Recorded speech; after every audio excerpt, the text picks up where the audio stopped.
What's a good word, everyone? I'm Kenny Varn, the owner of SportsBooks.com. Uh, we're going to do so many things with that site. I invite you to go over there. But, subscribe here at YouTube. This is where all the videos are going to be. Any video I do will come to this site, so be here. And what are we talking about today? Underdog betting. And for people who know me, who have gotten my picks in the past, because I don't sell picks anymore. Just telling you, no. Make you guys, just help you guys with the information. But people who know me know that I like money line parlays, and I like them with favorites. And I have a well-respected person that would be like, punch me in the face for doing that. But we win that way. Betting with underdogs. I do like to take the deal where you can put some underdogs in a money line parlay and get a really big return. Now, with that, I would just, I would really, like 25% of my bet.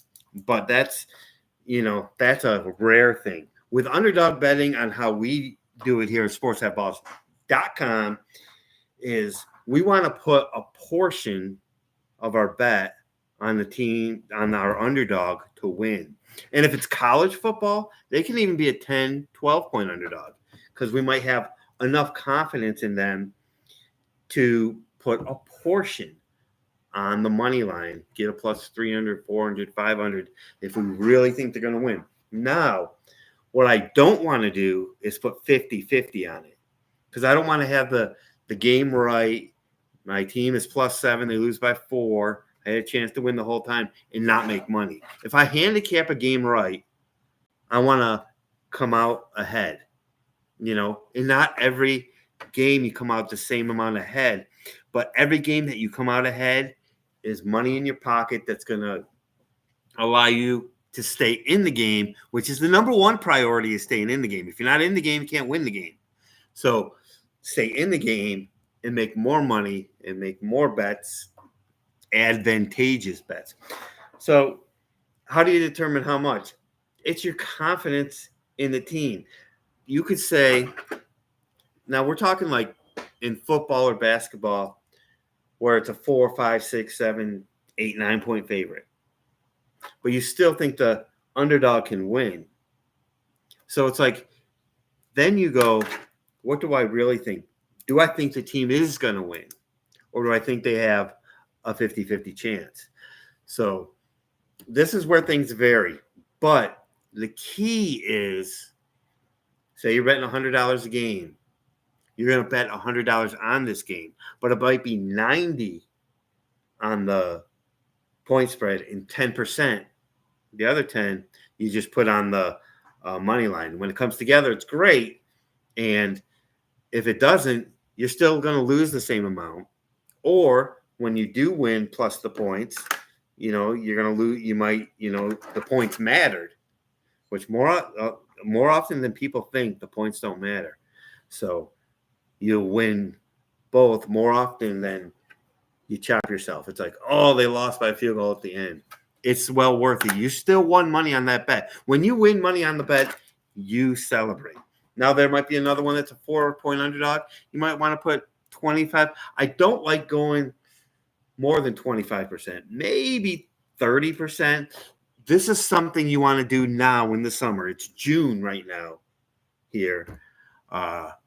It's June. So determine what you want to do. You could say there's, games that I want to put 10% on the money line for the dog, 20%, 25%. However you want to break it up. Just have the numbers, because you're betting numbers, not teams. You want to have the numbers ready so you know what to bet. If you're betting 1,000, I don't care the number, but we just use it for simple terms. You're betting $100 on the game.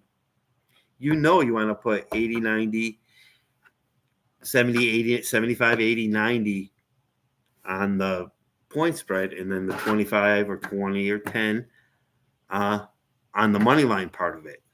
So you want to know how you develop bets. Then that's already in your corner. That's in your pocket. You don't have to worry about that.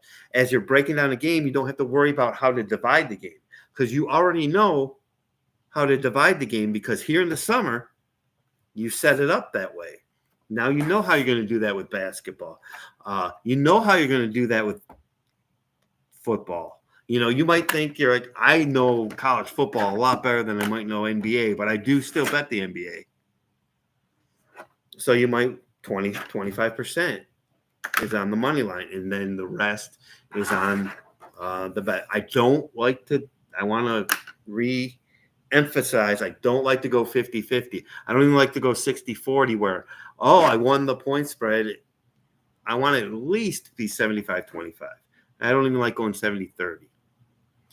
But it's all in the confidence in what you have decided in the summer to do while you're doing baseball that won't have this effect.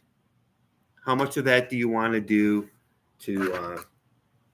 in the spreads, the games with point spreads, basketball, football, college basketball, and they're different. You could get, and another key is you can actually, you can do this, because when you have different books, when you have 3 books, 5 books, when you have bookmaker, right here on Sports Eyeballs, we have bookmaker, but Bet Online, my bookie AG, whatever books you go to, they will have different money lines, and even if the point spread is almost the same everywhere, get the best of each.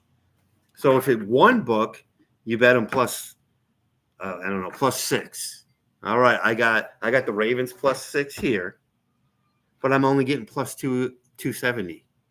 But wait, over here at mybookie.ag, I got plus 290. You can bet on 7. You don't have to bet that game, the whole game, on the same site. You can go, I'll put my 70%. Okay, I'm going to put $70, 77 to win 70 on the point spread here, and over here, I'll put the 30. Does that make sense? You don't have to bet. You can bet the money line in a different book because it's a better money line, and you can bet the point spread at a different book because it's a better point spread. So they could be off. Even if they have the same number, there could be a plus 105 here and a plus 110 here.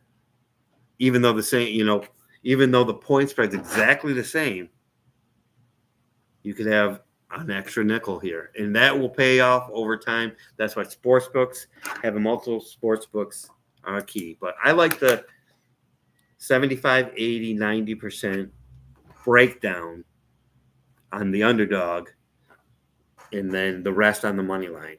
I think that really helps out in the long run. I'm more of a favorites better, money line parlay better, but when you're looking underdogs, I think that's the most profitable way to go to give you the most advantageous deal, because the winner covers so much that it's well worth it to put at least 10%. And the numbers don't matter. You can put 5%. You can be like, I want to do 95.5 for this game. I think they could win if everything goes right, but they're definitely not going to lose by 10.